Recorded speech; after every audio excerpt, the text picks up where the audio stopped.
Welcome to Lessons from the Woodlot, affectionately also known as Give Away a Free Farm podcast. All you have to do is go to YouTube, like the page, and you're automatically entered to win the farm this next September of 2026. We're giving the farm away, and we're really excited to see who gets that farm, and we're excited to lay the strategy on it this summer and get it all ready the way Mark does all of our farms. With that being said, welcome to the post-rut. If you're like me, you're probably beating your head against the wall if you've been sitting all day and not seeing anything for days on end. That's part of it. You know, it's a seat time situation here. But what we asked Mark to do today is really kind of break down the post-rut specifically into two types. One, you have a farm to hunt on with food, and one, you have a farm to hunt on without food. So public, whatever. So, Mark, what are your key tactics on a farm that you're hunting where you don't have food? Okay, yeah, no, and it's a great subject because I think this pretty much encompasses nearly all hunters. You know, you're gonna hunt if you hunt late season. You either have food and you have a strategy, or you don't have food and you need a strategy. You know, Mm-hmm. and we're gonna key on that avenue today. You know, and there's something, almost being boxed in, if you will, into a particular farm or a particular, you know, scenario there. Right. Um, but it's dual bladed, if you will, because if you don't have food, because when we get into late season, food becomes paramount. You know, if you don't have food, you have to find where those deer are eating, and it gets pretty scattered when you don't have food. So Mm-hmm. sometimes that can become a challenge. Your first problem that you have, I have to find the target. You know, where is the target eating at this time of year? Now, again, if you're in the mountainous areas of eastern Kentucky or southern Ohio or whatever, that can be even more challenging. On okay, well, where's it? Are they on acorns? Are they on what available acorns is left? Are they getting onto natural browse? Mm-hmm. Whatever. And for me in the Midwest, because I can say that I haven't went looking for a target late season in one of those type of states in that kind of scenario. So I'm not going to talk on that particular part of it because I don't have that firsthand knowledge of Mm-hmm. that. I'm talking about it in the Midwest where I've hunted and do the late Sure. season stuff. But I'm just saying that I'm cognizant of the fact that, in your mountainous, more timbered regions, whatever, the the plan is still the same. It is we have to identify where he's getting his nutrition because that is paramount. Because if you think about it, a mature buck or bucks coming out of the post rut, they're down 25% of their body weight, Mm-hmm. whatever. Well, if you think about that, a 250-pound Midwest mature gutted 250 whitetail, that's a north of a 300-pound deer, Right. walking, I'm saying. And you can get up into Canada and some of your northern states and get even larger than that. I'm just saying that you're talking about a north of a 300-pound deer. So if you go lose, 25% of its body weight, that deer's down 70 pounds, 60, 70, Mm-hmm. sometimes Yeah. more pounds. He's lost a lot of weight. Nutrition becomes key to everything. Now, they also don't tend to want to go long distances between where they're bedding and where they're feeding. And that in late season more so than any gets really, really tight. Mm-hmm. That distance between those two might be 50 yards, might be 150 or less. Most of the time it's Right. that, especially in the Midwest in the ag area. That being said, the very first thing I did whenever I'm looking for a target, again, this is me putting road time in. This is Mm-hmm. me getting on top of observation points and trying to find out if I have a deer. If you know of the deer, you just don't know where. where he is at that time. You want to, there's more time. You ever heard that adage, you want to measure twice before you cut? Yeah. And I kind of use that theory in the deer hunting side of things. I want to not just see him once, especially late season. Right. If I'm sitting up on a hill and I'm observing a big area of cover where they're coming out of cover into, a pick cornfield or bean field or milo or alpha, whatever they're Right. on. I sat back and I watched that and try to then identify my target, because that's the first thing. You can't harvest what you don't have. Right. And if you are after a particular type of deer, you go looking. Now, so let's just say that you found him, and let's say that we've knocked on our door, we've got our permission, and now we have the property to hunt and we have the deer to hunt. Now we've seen him on this food. Don't just go jump in, because that can alternate some. Now, a lot of times, especially late season when they get on a food source, they'll really pound that food source.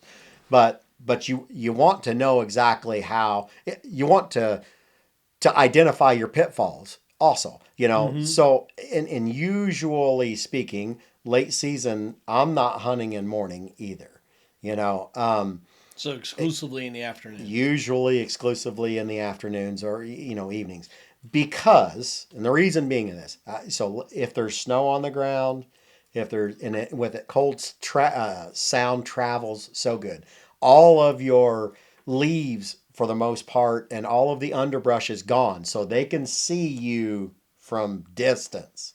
So there's a whole bunch of factors that play into this that earlier in the season might not necessarily be a factor, and Right. so now we have to get there. We have to be able to get there quietly, and we know for a fact that he is from point A to point B, meaning from where he's laying in his bed to where he's feeding. That typically this time of year gets really tight, So I would rather set back. I would watch that field and I observe the deer that I would like to shoot that comes out into, say, a field, whatever. Well, I don't want just one time. I want repeated. If I can set back and watch it again and then see him repeat the thing. One time could be, I'm not gonna call it coincidence, Right. but I'm just But saying, even a broken clock. right twice a day, right? So what we want to do is we want to identify the deer we're after. Okay, we found him. We seen him come out to a field. But is he repeating that? Is that Right. something? Was that an anomaly for whatever reason, or is that repetitive? Right. So that is a huge factor into this, because I don't want to just see one and then just go dive in and then not know that, oh well, today he might have been bumped by a coyote, whatever, and he moved a little bit more. He actually isn't here every day, but today was the day you seen him and that's where he was at. Again, one-time information is great. Multiple time information is invaluable, is what I'm getting at. So I want to measure twice. I want to measure two or three times, okay, now I found him. Yep. Is he repeating this? Yeah. So I like to play craps There you at go. a casino. Yep. Right? And if you play craps, I'm sorry, I like to gamble time to time. But if you play craps, like, so many people will get the dice and they'll roll like an 8, right? And then all this money floods the table and then they roll 7 out. So I always say, you got to show me a couple, Yep. just because I've watched that burn me so many times in my life. I'm just like, some people aren't lucky and some people are. So I don't know who this person is. They got the dice. But if you see them like, hey, they're throwing points and you're like, okay, now I'll go in. I think it's the same concept, right? 100%. You're just mitigating risk. Yep. 100%. It's a great analogy, because that's exactly what we're doing. I mean, okay, we've identified it, but was that something that was just unique to that day? Right. Or is it a repetitive situation? Sure. Much to, you're either, and I can tell you right now, you don't want to bet on me, unless you want to bet on me losing, because I promise you, I'm when it comes to gambling. There are people really good at throwing sevens, and you can bet that too. There are Well, you might make some money off of it. There was a young lady in Las Vegas that rolled a bunch of shit, like literally aces, which takes all the table's money, but that's all the stuff I bet. So she did real well. But yeah, Awesome. Yeah. good trend. So, Yep. but yeah. So that's the next piece of that information is what is that food source that he's Yeah. on? Is it picked corn? Is it standing? I mean, what's left? Sure. Because at the end of the day, for the way that I hunt, I'm saying Mm-hmm. is the key to killing that deer at that time of the year is through his stomach. Mm-hmm. And here's the great thing: when you find or if you have it, but again, that's a different podcast. I don't want to get into that. But when you find the food source that he is actually on, the beauty about late season is that deer is depleted. Nutritionally speaking, your breeding age class deer is the most affected deer of the rut. Mm-hmm. He is the most depleted. The does aren't running around. Like they're only running around when they're Couple smelling days. right and Mm-hmm. all of that stuff. They're not doing all of the stuff that buck is doing. That buck, nutritionally speaking, and the how bad that winter is going to play a massive role into you know what you have. Because so let's say it's a warmer year Mm-hmm. and you don't have bad weather. You don't have snow pack or ice pack or whatever. Well, there's available browse, forbs, Mm-hmm. acorns, all of the things that they can readily, easily, more easily available get to. Now, let's say you got 8 or 10 inches of snow and it's really cold. Mm-hmm. All of a sudden, their need for calories are more important, as well as the amount of calories that they can get because of the weather. So Mm-hmm. all of that's going to play a role. How cold is it? Is there stuff standing or on the ground that is prohibiting them to get their natural browse stuff that they would get from on the ground? I'm Mm-hmm. speaking. So this is another thing that's really important into when you do have your ground and you are providing, food. That food goes beyond what's in the field. It goes. That's why we preach the TSI and the Right. and the that kind of thing for those Forbes browse, all of that stuff, because this is when it is your star. This is your MVP. That natural browse stuff that's in the woods that is providing them massive amounts of nutrition that most people don't really even think about. But again, if you don't have the property that you're in control of and you are looking for where I believe one is going to be, think about recently logged timbers, Mm-hmm. tornadoes. Honestly, I can't tell you how many times I've had clients say, well, I don't mind doing some logging, but I just don't want my deer or my property to look like an F5 went through it. Well, okay, that's true, but you spent all this money and all this time and you clearly want to reach a level, in your deer hunting side of things. When I say you, I'm saying Sure. big broad, but I'm saying that the deer that you're after, that you're trying to obtain, Mm-hmm. he absolutely wants the F5 scenario. Yeah. That's what he wants. Right. That's exactly what he wants. You Yeah. actually do want it to look like an F5 tornado went through it, or at least in parts of it. Sure. So all I'm getting at is when I would go looking for a potential target, I'm going and looking for, okay, what farms were logged out last 2, 3, 4 years, 5 years ago? Because I know that all of that natural browse, briars, blackberry briars, Mm-hmm. all of the things that a deer loves and wants is in that timber. Yeah. And then, okay, well, it seems like, you ever notice when you're driving down the road, you're like, gosh, there's just a lot of deer out today. And they all seem to be on that picked bean field. What is going on there? And then you step out and you start looking at the picked beans. Well, you just hit that time frame at which all of the beans are starting to grow a little bit. And you're like, well, there's no food out here. But when you actually get to looking, there is tons, literally, Mm-hmm. physically tons of all brand new bean shoots that are growing up because it's been warm enough to get them germinated and get them up, and it hasn't frozen them out, hasn't frozen and killed them all out yet. Right. And every year, there is a time frame. You're driving down the road, and it's just there are deer and picked beans everywhere, and you're like, what in the world is going on? Right. And then you get to looking. So if that is the time frame at which you're trying, your season is in, it's just it pays to be observant on that, especially and specifically to the food, Yeah. because he is the most nutritionally depleted deer that there is in that woodlot, and he likely, and this is the part that makes me extremely happy, he likely is the first deer to even hit the field because it is necessity and no longer a luxury. Calories all of a sudden is life and death. Right. And that matters. So, again, if you was driving to a particular spot and you seen a whole bunch of deer on your picked beans or on picked beans that day, you might want to key in on those picked bean spots, because I don't know how they know. It's like they all have cell phones and they're texting, all right, everybody, it's beans today. Yeah. Go. And it's wham, they're all out into beans. Right. And I pick beans, Right. or corn or whatever might be the case. Yeah. So again, I get to it's seat time again, but it's seat time in a vehicle or setting up, a portable seat that you Sure. can set up, in a observant spot, and try to observe where they are coming out to eat. Because here's the deal: at the end of the day, that deer has to eat, and he will travel a good distance to Right. find it. Right. And move in. We every year, especially when we leave standing food, Yes.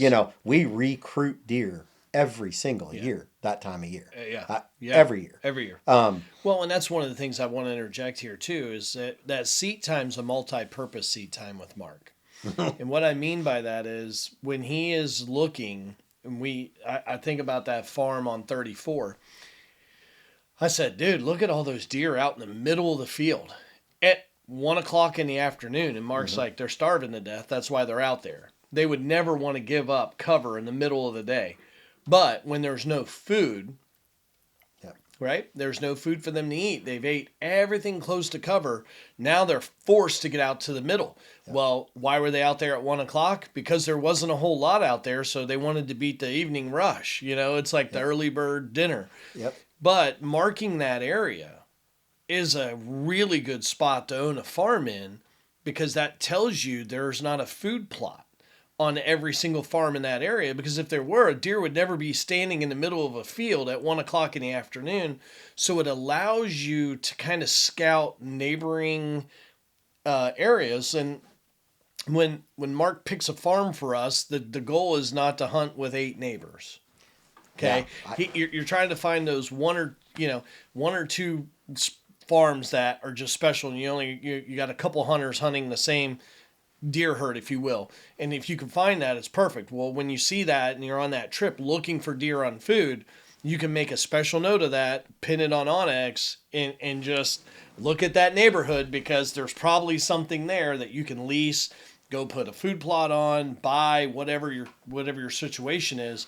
But it's a leading indicator that those deer are out of food when they're in the middle of a field. It's a great point you made there, and I remember the day. I remember I remember the field. I was like, what's happening there? Yeah, and it's a great point. You'll see late season a lot. These deer are just right out in the middle of the field. You're like, what in the world is going on? 300-400 acres from cover. If you can imagine this just at home, out in the middle of nothing. Yeah, they look like they got to run a half a mile to get to a stick. But think about the waste grain that's left in, say, a pick cornfield. And if there's got all these coves and it's in and around timber and all that stuff, well, early on in the season after it's picked, that's the first thing they go to. They're going to stick to as much cover as possible while there is nutrition there. But out of sheer necessity, that starts pushing out. You know what I mean? Yeah. So, and it gets further and further, out there in the middle. And when we was driving by that or whatever, and you're like, my God, they're hundreds of yards from anything, and it's broad daylight, Right. What do you think's going on there? Well, they've eaten all of that more covered waste grain, if you will, and now necessity has got them all the way out in the middle of the field. And the crazy part about it is again, a lot of times the first deer late season out of that cover is a lot of times the target. Yeah. It's the polar opposite of what is earlier season. Right. He kind of uses them, as test tube dummies, if you will, and he'll sit tight, But late season, again, he's down all this body weight, and again, off of nature alone, the time of year and all that stuff, they need more calories. But he especially needs more calories because he's so depleted that he's below what the good Lord even wants him at regular body weight. He has 40 or 50 pounds that he has to get back on before he's, Quit. before he's at even, So that nutrition is paramount. Yeah. So I'm keying in on that, and then again getting high viewpoints, trying to find the deer, and then observing him do it more than once. Right. Before I go make a play, I want to see how he's using it. Yeah. Now that I've seen a food source that I know that he at least sometimes uses. Right. Okay, now how often is he using that? Right. And then again, I start breaking down my wins and my, When, where he entered the field. And I was going to say that because these are three big things Mark's looking at. Yep. When he's on that observation, he wants to know, obviously, that the deer is there. That's the first part. Yep. If the deer is there, how did he get into that field? Where exactly on that field did he walk in, and what was the wind? Yep. And those three things are a pretty good indicator. And then the next night, if your wind's different and you don't see him, well, then that's another indicator. So you go back the third night, and and you start to pattern him. You touched a huge point. I don't mean to cut Sure. you off, but you touched a huge point with that. So the reason I want to continue watching it. Okay, so let's say that it was northwest wind, and that gave him a 1/4-2 wind when he come out into that field that night. Mm-hmm. You're like, okay, well, I'm going to make my notations to it. Okay, I've observed what this says. I broke it down. Bam, I know what this happened. I know what happened here. I'm going to make mental note of that or written note of it. Bam. Mm-hmm. So let's say the next night is southwest. Now, the question is, A, does he come out? Right. B, does he go to a different plot? C, does he simply wait till dark and then pop out into that same plot? Because all of that's going to play a role. If you observed him do something one day with a particular wind, and then you setting back, now I have a target, now I'm looking, now you have my attention, and now you sit there and you watch that for 3 or 4 more days, and he hits it again, and maybe you got a camera in there now too, or whatever, and you see that he's hitting it every day, sometimes night. You now know, bam, I'm on his food source. Yep. I'm on his late season food source. That's where he is. And he will daylight more times than not, usually. That time of year, as long as he feels comfortable. Got to eat. He's got to eat, and it's become a necessity. And the colder, worse the weather, the better it is. Right. And you've heard me say this. I don't think they have much, but like a lot of times in the rut, let's say I have two deer on that farm that I'm hoping to shoot, that I believe that I would be willing to shoot. And on any given day, I'm hoping to see one of those. During that late season, if I'm sitting on food and I haven't pressured that farm, I practically expect to see both. Mm-hmm. And that's the difference. I mean, the late season with food can be better than any single time of the year, period. Yes. Without question. Yeah. Because he has depleted himself, he has to get nutrients, and you have readily available nutrients with zero pressure to the farm. It can be absolutely phenomenal. And again, that's next week's podcast, but I'm just saying that will play a role.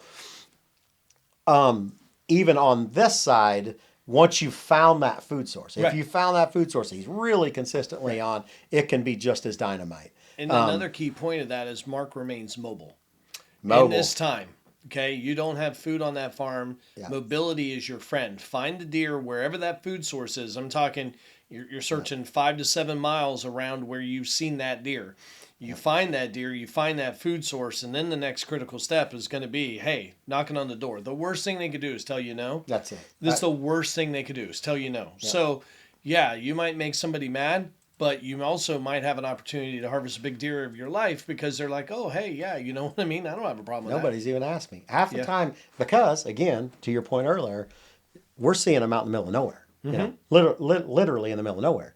And you go Right. knock on that door, and half the time they're like, I don't really, I got a couple of terraces on the farm, and I might have a few Yeah. trees, but really, not that I've never Yeah. really even had anybody ask me none. Right. You want to shoot a spike? Go ahead. You know, It's- go you're go like, ahead. You're You know, watching a 180-inch deer in and that I'm field every smiling day. all the way to the truck. Sure. You know, but because a lot of times that time of the year, that's where I'm finding those deer too. Yeah. You know, and you're kind of seeing a common theme start talking about the not expecting them to be there. But Yeah. that's exactly what plays out. Is you know, they have to get to nutrition, and then they're going to align their bedding accordingly. You know, now if you haven't seen the deer yet, the very first thing I do is, again, if I'm looking for a deer, Right. I'm going to try to drive past and see, you know, logged timbers, thick overgrown, you know, all of that stuff, because in a natural setting, that's where he's going to want to be, Yeah. because he can get nutrients while he's in bed the entire time he's there, which is, again, for him, that's paramount. He has to have that. Now, don't get me Yeah. wrong, he's going to want to hit that ag as soon as he can. But if he can get meaningful nutrition in his bedding, you know, Right. this is where the TSI and the logging stuff, and what I talk about all the time, this is where this matters. This is where Right. this makes sense. Right. And even if you Because don't have if- the property to do it, finding that property that was logged. Go you find know, it. Like you Yeah. said. And go the find field, it. the Do- field remain beside mobile. that logged timber might be the neighbors, and that guy's not got a single tree, and he's like, go ahead. You know, and then they might be walking out of that log timber every single day, Yep. and that other landowner can't necessarily get to the backside of his farm without blowing all the deer up, so he don't necessarily go there. And then you've got this free, untouched logged timber. Not free, you're not hunting it, but you're Right. hunting the food source at which the deer leaving that timber are going to. I mean, Yeah. there's a million ways to skin a cat, you know, Sure. so to speak. You know, just you see what's happening. And I always tell my son this all the time, you know, don't tell me why you can't. Tell me how you made it happen. Tell me how you made it happen. That's the story I want to hear. I don't want to hear all of the reasons you can't do something. That's what everybody else says. Show me how you did something and made it happen. Well, Sure. you know, let's say I don't own any ground.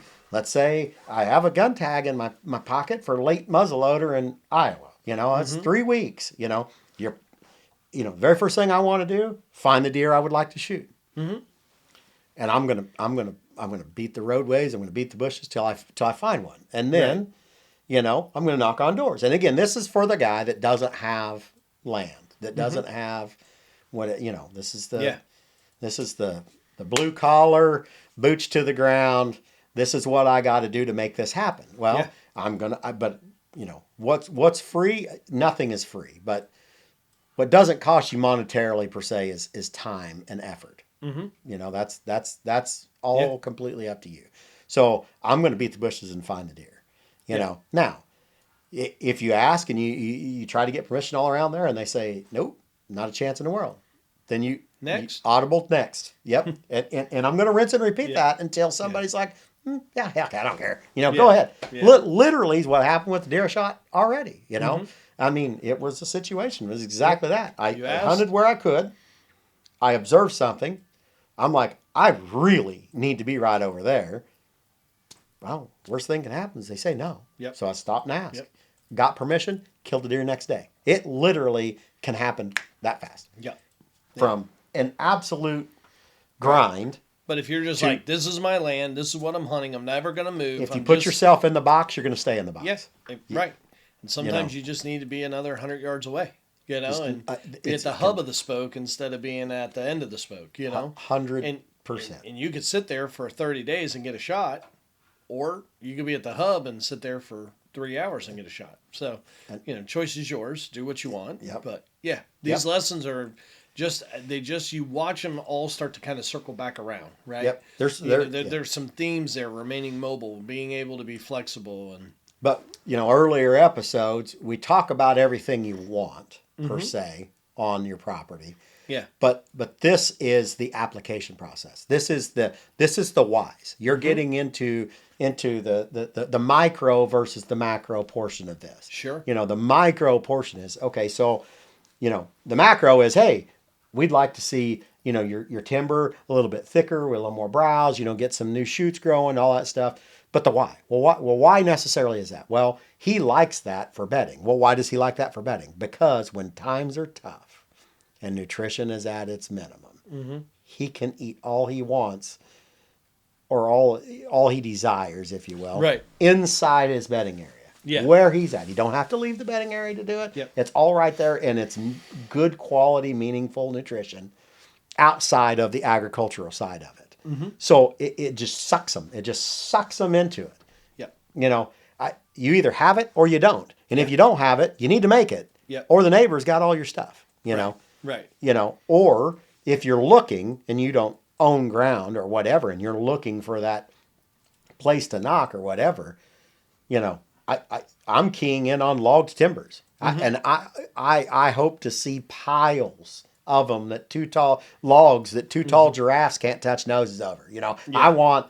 Log it hard. The harder you log it, the happier I am. Just leave me a tree to put a tree stand in. Because and the only reason I like that is because he likes that, because it's where they're at. It's where they're at. I have to go where they want to be, Yep. or to the back door of where they want to be and catch them leaving it. And essentially that's where I'm doing. And we should be this year at the Illinois piece. We'll do the thing we call the buck parade, because late season there. I mean, last year the record is 37 bucks in one sit that we saw pile in there, but it's and you don't carry 37 bucks all year. No way. On that farm it's 52 acres. Yeah. But to your point, I won't cut you off. Once we have that food in the middle and we have 40 acres of TSI timber, they all move in late season. They move in and they hit the beans every day. So these are there's a reason why we do it. And so if you don't have that farm that you own to do it too, trying to find another one that mimics that is going to be the key, I think, to your success. And then having that multiple encounters. I call it a dance. You've seen them once, that's not the go sign. You've seen him twice, in a different wind. Well, then that might be, it might be a telltale he's there every day. You see it the third day, you're like, I need to get my bow and I need to put my stand in. It's go time. It's time to go. Yep. It's go time. And like I said, it seems reciprocal, like you were saying. But there's a really strong point in here as don't put yourself in that box. If that deer isn't there right there, go find him. Go find where he is at, and then find out what is making that deer work. What is that deer doing? Why is he doing this? Whatever. And again, you can apply that to a farm that you have. Yeah. When you start seeing, because I promise you, you're going to see a common denominator, and that common denominator is literally the cover. The cover, I promise you, has lots of browse, 100%. So when I go looking for that deer, when I'm looking for a deer, I'm looking for thick browse, because I can reasonably assume that there's a mature deer in that. Now, whether he's the size that I want or not, whatever, I don't know. But when it gets good and thick like that, and it gets late season, that's nutrition. You got to look at it outside of that's just bedding. That's nutrition. And then get in close to a feeding spot, where they're going to feed from that bedding, and all of a sudden you kind of got yourself in usually a winning scenario. Yeah. Now I know in Appalachia you haven't hunted a lot in Appalachia, but a lot of times a tree falling creates everything you need. You have one big tree fall, it takes down 10, 11, 12 trees with it, smaller trees. Now that one spot in that floor briars grow is just thicker, Yep. And so essentially I would use that as to try to catch it as a food plot, them going back and forth. Yep, for sure. So it's different things in different places, remaining mobile, finding them, keying on the pattern, 3 things you're looking for: the deer, where he entered the field, and the wind. And repetitiveness. Right? And then you see that. Yep. And then, like you said, 3 times, go. Go. That's your go signal. Go. So Yeah. I need multiple green lights, if you will. But once you got them, yeah, it's go. And usually, and again, I can't say this enough. Once I've done that late season, once I've done my due diligence for that, I go in like I'm expecting to kill him, right. Because Yeah. they can get that patternable late season. Oh, to me, it's way Yeah. easier late season. It is. is. It just Yeah. it honestly Especially with is. October where it's real hot Yeah. and it was just, you know. Yeah. And I will say, if all of the weather models Yeah. are correct of what their predictions are, stand by. I think we're going to have the late season of all late seasons this year. You know, because they're talking about unseasonably cool, Sure. lots of moisture in frozen form. Yeah. As well is what everybody I see says. Yeah. So if that's the case and that hits before the end of season, food is going to be paramount, and it should be really exciting late season hunting. Yeah, and the last thing, and we want to close this one up, you know, this is for people that don't own the farm, that don't have it to manipulate to find it. But the one thing that I will say is that there are a lot of weather forecasters now on YouTube. Some of them are pretty sensational. Oh my God, you're not going to, you know, and it's, but there's a guy, and it's the one that I watch, and it's called Weather with Travis. Sent Jake a link to it. We'll post it in our comment section. But in June or July, he started talking about this pattern that was forming in the Arctic. And it is the reason why we went so aggressive, is because that forecast told us that there was something awry. There looks like the polar vortex in the north is going to be disrupted by warm air, which allows cold air to escape south, and it becomes brutal. And he's not dramatic. Whether with Travis, he's not dramatic, so I like him. But he was saying, if this pattern holds true, and literally the other day he's like, guys, I've been talking about this, and here we go. The week of Thanksgiving, you're going to start to get that first spill, and I think it's going to be, you know, and so one of his viewers went back and compared it, I think, to 1980.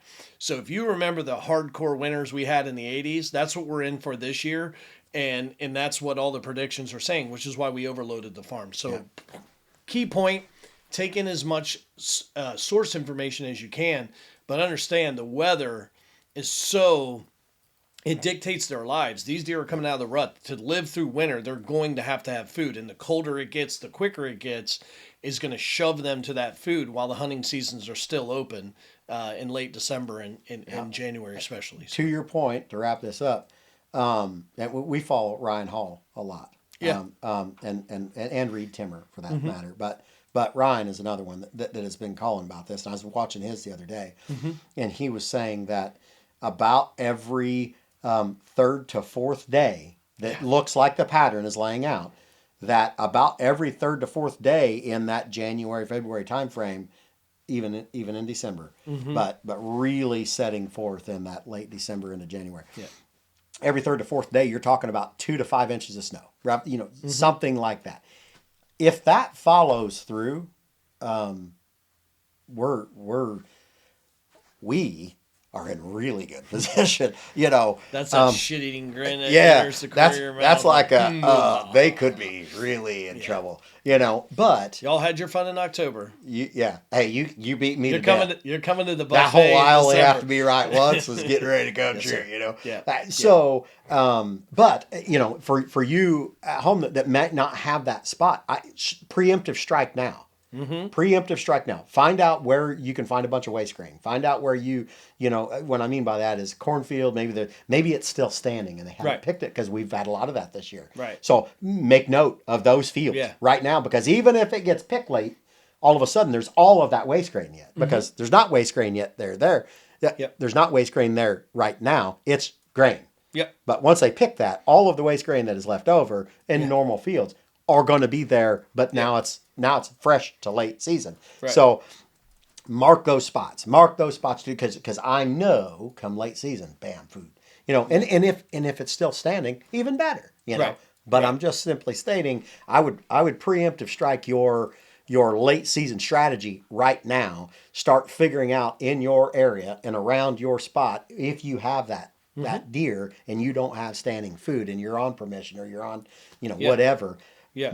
Mark where you think right now that deer's going to go eat. And if your timber is open and your neighbor's is logged, odds are he's going to shift to that 100%. and then be very short distance, bed to feed from there. So if you know that move, that shift is getting ready to take place for the deer you're after, Yeah. know what your plan is of if he moves here, what food source is he headed to, and then if you don't have permission on that spot, go get that permission now. Yeah. Yeah. So you can be prepared for what you think is already going to take place. Now, Right. hopefully you shoot him in postseason while he's in his funnel, or post rut, and you don't have to worry about it. But if you do, it would be You smart have to other just odds. to start preparing for your late season strategy right now.